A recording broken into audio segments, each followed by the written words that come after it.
क्या आपने कभी बुद्धिस्ट स्टोरी सुनी है?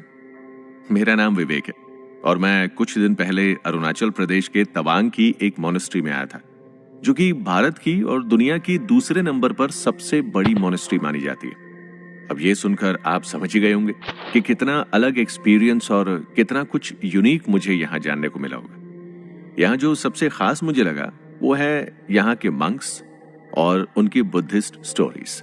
उनकी कहानियों में आपको अपनी जिंदगी के किसी ना किसी पहलू को समझने का और उसको बेहतर करने का मौका मिल जाएगा।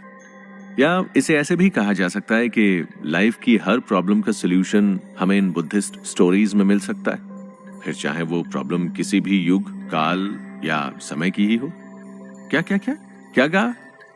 आपको ऐसा लग रहा है कि क्योंकि मैं वहां घूमने गया था और उस जगह से बहुत ज्यादा प्रभावित हो गया हूं, इसीलिए कुछ ज्यादा बढ़ा चढ़ाकर बोल रहा हूं, लेकिन ऐसा नहीं है। इस पूरी यात्रा के दौरान मैंने खुद के अंदर बहुत अलग अलग बदलाव देखे।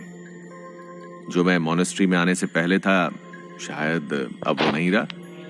मैं बदल चुका हूं। इस यात्रा के दौरान मैंने पाया कि पहले मैं एक निराश, जिंदगी से हारा हुआ, लोगों और दुनिया के पैरों तले दबाया हुआ, अपनों के द्वारा जख्मी किया हुआ और नाकामयाबी के लिए रोता हुआ इंसान था।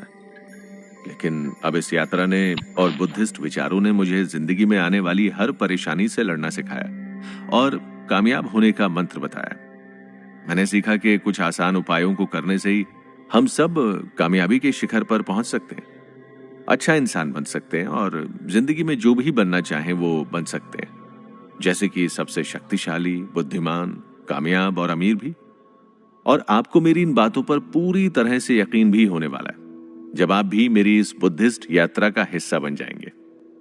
दरअसल हुआ यह था कि मुझे यहाँ तवांग मोनेस्ट्री में पता चला कि यहाँ के एक बुद्धिस्ट मंक, जिन्हें सब लोग मंक टोशिन कहकर बुला रहे थे, वो अगले दिन पूरे भारत की एक यात्रा पर निकलने वाले थे। तो मैंने अचानक से प्लान बनाया कि क्यों ना मैं भी इनके साथ इस यात्रा पर जाऊं। और क्योंकि मैं पेशे से पत्रकार हूं, तो 2-3 दिन इनके साथ रहकर यात्रा के दौरान इनके रहन सहन पर एक स्टोरी कर लूंगा और फिर वापस मैं अपने घर निकल लूंगा।